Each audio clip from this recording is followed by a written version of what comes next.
Hey, it's Dan. Welcome back. You are watching I Allegedly, and I've got a great one for you today. I am in Laguna Niguel at the Laguna Niguel Regional Park and Botanical Gardens. This place is beautiful. It's huge. It's absolutely amazing. Subscriber Amber, who just keeps recommending places for me to go to, nailed it again with this one. The place is stunning. We've got so much to talk about. Global economic chaos is running rampant right now, and it's affecting every single one of us. And there's problems locally and internationally that we need to talk about today. Before I do, please take a second to hit the like button. Please hit the subscribe button. Share this with all your friends and colleagues. And let's get into it. First thing I want to cover is my last video with the air show. Absolutely had an amazing time out there. But that area suffered an oil spill. And the oil spill left tens of thousands of gallons of oil all over the ocean, right off the coast of Huntington Beach. And it closed the air show on Sunday. So 100,000 people got turned away, but it has absolutely destroyed wildlife there, and it's been really tragic. So very sad situation. I'm so grateful that I got to go to the air show and see that. And but man, it's going to be an international story that you'll see. One thing I like to do is to get real perspectives from people that have either lived through an experience. There's a great TikTok video that I'm going to share with you guys below, where one of the boats that I talked about, they were out sitting there, you know, right off the coast watching the air show, how they got inundated with oil that day, and it shows how bad it was. So I'm going to leave that down in the video description for you guys to see as well, and you can just see how the boat, the jet skis, all that stuff got hit with oil. Absolutely tragic, and share your thoughts on that too, but let's get into it.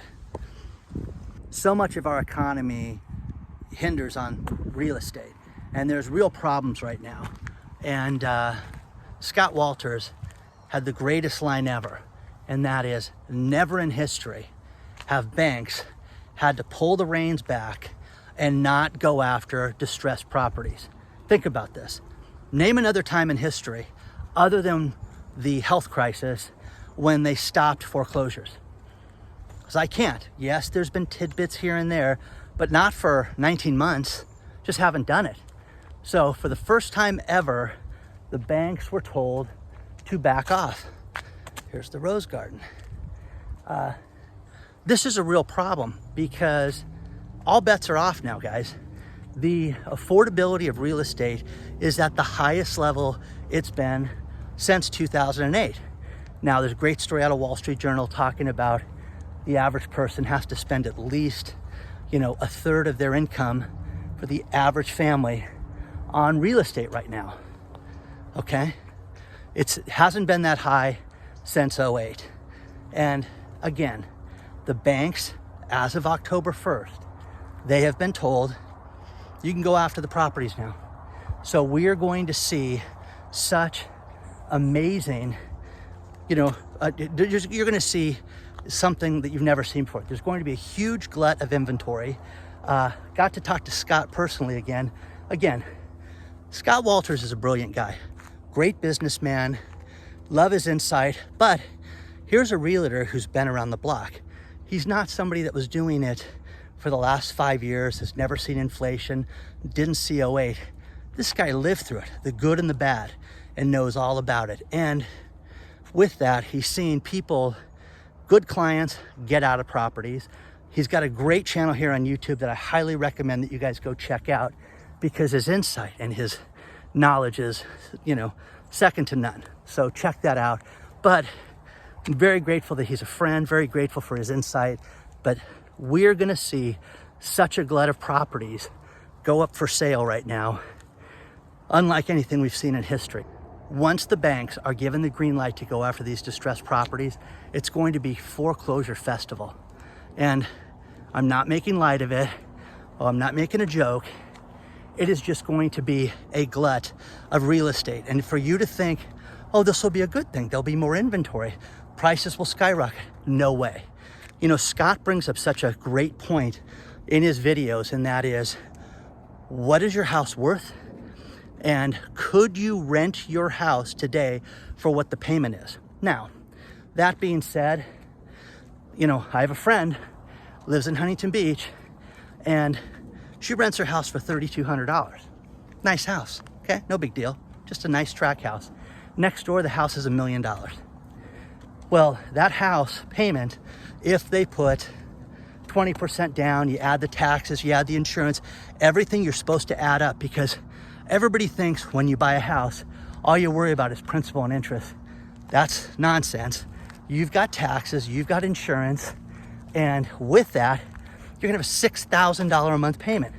Well, you know, you're not gonna have a $3,200 a month payment to rent that house out for what it's renting, because the lady next door rents her house for $3,200. Now, oh, it's our forever home, Dan. We're gonna stay here forever. You don't understand, we're not gonna sell. What if you have one glitch in your income? Okay, well, if you do, trouble's coming. So get ready, guys. We're gonna see a ton of properties go on the market. You're going to see so many foreclosures. You're going to see landlords that just got out of the rent moratorium, and they're finally going to go and either kick the people out or get the money. Most people aren't gonna have the money right now, and they're just gonna start evicting people. That's what I think we're gonna see. So with that, there's going to be a ton of people giving up on the real estate market right now. Please share your thoughts on this. I really wanna know what you guys think about this. Here's two stories out of the UK. And first one, supermarket industry. I think the supermarket industry would be a very tough industry to be in right now for obvious supply chain issues and just all the problems that you would have with that. The fourth largest food retailer in the UK is a company called Morrison's. And they just had, oh, this is nice. They just had a bidding war, and a hedge fund just paid £7 billion for this place. And Clayton, Dublier, and Rice bid out everybody, and within the next 3 weeks, it's gonna close escrow. See, this is really cool up here. You know, get away, be by yourself, all these places to sit. It's really, really peaceful, and there's nobody up here today. So they sold, but again, Tesco's the big one. Sainsbury, Asda is the other one in the UK, but they're having major supply issues, price issues. Same thing we're having here in the States. Why is this relevant? Because, guys, this is a global problem. It's a global problem with inflation. It's also a global problem with gas. And again, one thing that's absolutely crazy is that how much, you know, do you think the drivers of gas trucks get paid? I had no idea. Well, British Petroleum, if you are interested in becoming a driver to deliver gas, they'll pay you £100,000 a year. It's a lot of money, guys, to sit there and deliver gas. And there's a shortage of drivers out there. So again, you know, the gas stations are running low. There's, you know, people driving, pointing out stories. There's websites set up to talk about which stations and which towns have fuel. If you don't think that this had come to the United States, you are crazy to think about that, to think that way. So get ready, but the store chain selling, there's something up with that. And again, there is something up with the supply issues. There's something up with everything being short, from meat to regular household staples to vegetables and everything else. There is an absolute problem with this. This is, you know what? Bravo, Amber, this is really cool. And again, it's really, really peaceful up here. And so much to see. Again, this is a place I'd have to spend a couple days at. But do you think the problems that the UK is having with food shortages and supply shortages and gas shortages could come here? Because I think they will. Everything that we're seeing in the ports has only been escalated because it's happening around us. And again, get yourself ready. stock up a little bit. Don't go crazy. And, I get all these people that send me the prepping stuff and all that stuff. I think that's great, but people that have a limited income, just stock up on things that you can get. And also the other thing is pharmaceuticals. If you get your pharmaceuticals through your insurance company, one thing you can talk to them about is, hey, I want a 30-day supply, or I want a 60-day supply as a backup. And most of them will work out a deal with you so you can do that. So all you can do is ask, share your thoughts and all this stuff. I really want to know what you think about that. The current administration is working to get 30 countries together to work to stop illicit crimes that are worked with cryptocurrency. And by doing this, they want to regulate cryptocurrency and make it much more difficult to do this. And October, which I did not know, is Cybersecurity Awareness Month. And they want to stop the threat of cybersecurity, the threat of hacks, the threat of people being shut down with the use of cryptocurrencies. And they want to pull this all together. The other thing is, name the country that is having the fastest growth with cryptocurrency right now. Africa. Who knew? I didn't know that. Africa has seen a 1,200% growth in the use of cryptocurrency, and it's one of the fastest growing countries. Nigeria has just announced through their central bank and their government that they're going to have a Nigerian coin, which you've heard the jokes about Nigeria and all the prince scams and all that stuff. And, hey, answer this letter and you've got $600 million coming to you if you just would help me get it out of the bank. Well, now they're issuing a cryptocurrency. Does that make it safer for you guys? Does that make it think that you want to invest in this? Because the thing that they're selling is anybody around the world can own this cryptocurrency. So I'm sure the scams will start where the Nigerian prince will reach out to you and tell you that if you just help him, you can have the Naira, whatever they're calling it. You're going to be able to own this stable coin and make your world and your family completely wealthy. Now, that being said, share your thoughts on this, because I think it's utterly preposterous that they're doing such a thing. And our government also wants to do one more thing, and that is stablecoin issuers. They want to call these people banks, and they want to regulate them like banks. So again, as cryptocurrency, people say it's in its infancy, Dan. No, it's not. It's been around forever.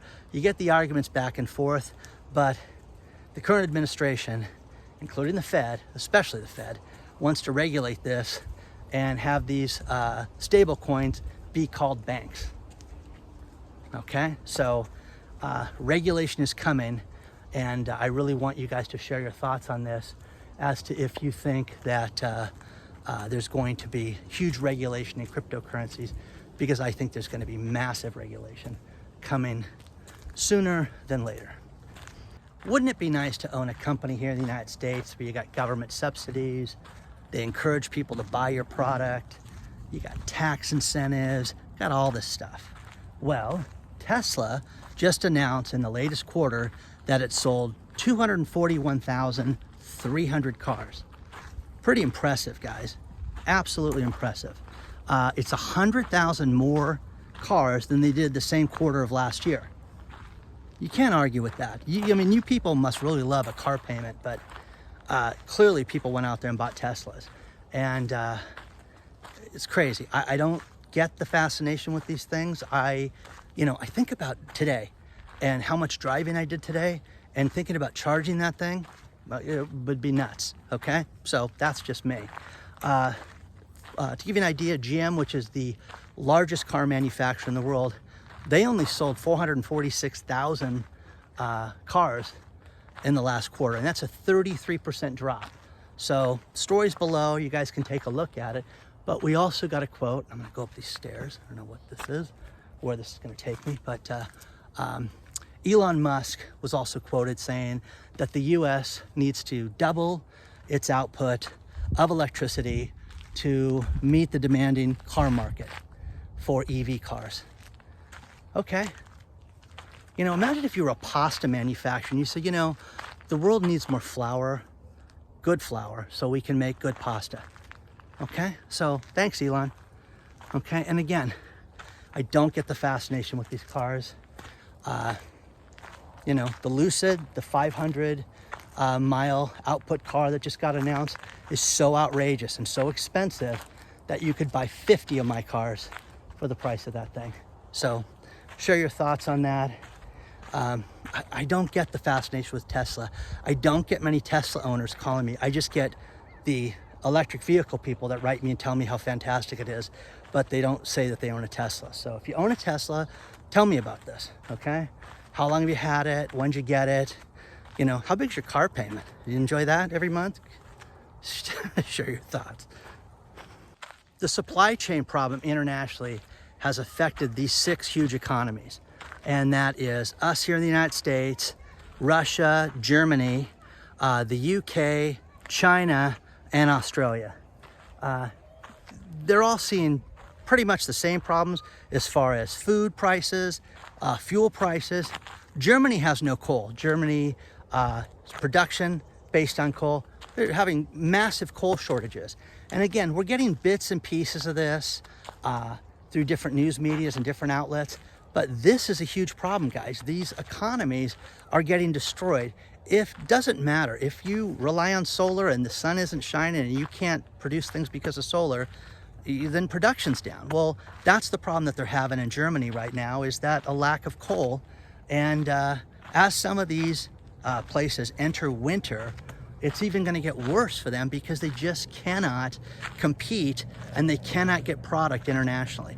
So we're having these supply problems. They're having them in their countries. And again, there is no quick fix for any of this stuff. We're seeing the chip shortage problem with these car manufacturers continue. And again, the car companies here in the United States have no inventory. And again, if you can get a new car, if that interests you to pay, you know, these exorbitant prices, good luck finding certain cars. And I was floored at even like trailers that people pull, you know, behind their car and camping and things like that. There's a huge shortage of those too because they use certain chips for all the products in that, you know, as far as fuel gauges and different things like that. So share your thoughts on this stuff. But this is a worldwide problem that people are experiencing. And I think I'm at the end of this place down here. So if I get abducted, it was here at the end over here, okay? Or as one listener writes me, that's mountain lion territory. Well, this would be the place that the mountain lion would come get me. So, okay, if I live through this and I continue the video, you'll know I made it, okay? Okay, so nice place. What we've been told is that inflation is 1.5% to 2% on food prices. And that is absolutely not true. And all of us know that. Right now, I was watching TikTok and I saw an onion grower who I really like this guy because he talks truthfully about everything he's going through, how they had to give away asparagus over the summer and have people come farm they had to come get product from his farm for free because he couldn't sell it. And he's talking about how the cost to produce food has gone up 40%. That's going to be passed along to us, guys. So he's predicting that food prices will go up 30% in the next year. 30%. And the one thing that he recommends that I'm going to recommend is if you can buy shelf-stable food, if you can buy things that will last, don't go hoarding, don't get crazy. But before the holiday season, if you can stock up on things, you would be wise to do that because they're only going to go up in price. You know, I have people that write me and say, deflation's coming, Dan. Prices are going to start to drop. Okay, I think you're sniffing glue if you think that. But again, do yourself a favor. What's the worst thing that's going to happen? I had a brother tell me this. The worst thing that's going to happen is you're going to have a little extra food in the house. And when my kids come over, it seems to always get eaten. So I'm sure it'll happen in your house too. If you can afford it to stock up a little bit, do yourself a favor right now while you can afford it and have the extra food in the round because it's only going to go up. And again, globally, this is the problem. You know, talking about, you know, Thanksgiving turkeys not being available this year. They're talking about all these different things in advance. You know, the cranberry shortage. Huh? okay? Well, it's the only time of the year I really eat cranberry unless it's in a muffin. That cranberry muffins are delicious, by the way, especially this place in Laguna Beach. Make orange cranberry. Anyways, story for another day. Look, there's a bear and a, is that a wolf? Anyways, I don't know if I'm supposed to be afraid up here now. That's a bear. And what is this? Oh, it is a wolf. Okay, see, I guessed right. Anyways, I don't feel in danger, so he'll protect me. Anyways, share your thoughts, guys. But again, guys, nothing is stable right now, okay? And this is not, oh, you're a naysayer and all you want is the bad news. No, get ready, guys, because I'm telling you, clients, everybody that runs their businesses, trim costs, get rid of excess costs, get rid of excess rent, get rid of excess vehicles. While people have money right now, sell stuff, sell anything you can. Before the holidays, clear out that garage. You got extra power tools, you got extra stuff, extra gifts that you were given that you don't use, extra computers, sell them now while you can. Do yourself that favor. In addition to the wolf, they have the tiger up here, and needless to say, I don't want to run into any tigers while I'm up here. I'm going to end this video on these last two stories. And the first one is I talked about a friend a few weeks back that was given a letter from Chase Bank about their ridiculous fees and how everything was going to go up. And then when she contacted the bank running a charity, that they were going to put minimums on her deposits and all this stuff. I reached out to different friends, colleagues, different people, and they recommended that she go to US Bank. US Bank gives free checking to charities. Okay, oh, it's a quick fix. Here you go. So she contacts US Bank, goes in, fills out the application, waiting. She called me on Friday. The application finally got approved for the account, and US Bank told her that they only have two people in the country that are approving and are in the department now for different accounts. That would be charities, that would be different high-risk accounts, low risk, certain questionable things, but there are two people in the entire country that handles that. Now, okay, so anyways, she got the account approved, but that is ridiculous. So again, guys, if you think your bank is only getting better, you're kidding yourself. And again, another warning sign that things are not normal with the banks, because they got rid of everybody else and there's two people that are working on that right now, okay? So last thing was the problem with restaurants. I had a subscriber reach out to me, and they went to a Chili's restaurant, which it's only, I didn't know they were even open. Again, a few restaurants, they go to Chili's and they go walk up, and there's a sign on the door on a Saturday night that says, we're closing at 7 o'clock tonight. Okay, wow, that's kind of early, okay? So they get their food, they eat, they said the meal was okay, that's not the issue here. They asked the server, why are you closing so early? With, by the way, a handwritten note on the door. I should have said that up front. Well, they said the cooks were demanding time off. And they said if they didn't get off at 7 o'clock tonight and tomorrow, they were never coming back. Okay? So you're gonna see more and more of this. And again, you know, I don't care if it's Chili's, I don't care if it's the nicest restaurant on the planet Earth. If you don't have good chefs and good people cooking your food, you don't have a business right now. So that being said, you know, the staff at Chili's, they cannot hire people, they cannot get people to work in these restaurants. Oh, this place has got a water park too, which is kind of cool, where the kids can play and hang out at. And it looks like it's free, so that's awesome. But please don't forget to hit the like button. Please hit the subscribe button. Don't forget to join the email list that is in the video description. Don't forget that Webull has a promotion that if you sign up for Webull and you open an account, you can get a free share of stock. If you make any deposit into the account, you get another free share of stock. So very cool, sign up for that. Also, if your business needs any money, you can reach out to Ironwood. They've got programs Even if your company's been open a short period of time, 3 months, even if you've got limited sales or a low FICO score, they've got a lot of different programs. Check out the link below. Please, guys, onward and upward. I appreciate the global news that everybody shares with me, you know, from Germany, Ireland, Scotland this week. It's fantastic. I love it. Please keep it coming. I appreciate each and every one of you. Onward and upward, guys. Do not give up and be kind to one another. And I will see you guys very soon. I will be back here again because this place, I mean, haven't even touched it, man. This place goes on and on and on and on and on. So thank you. We'll see you guys very soon.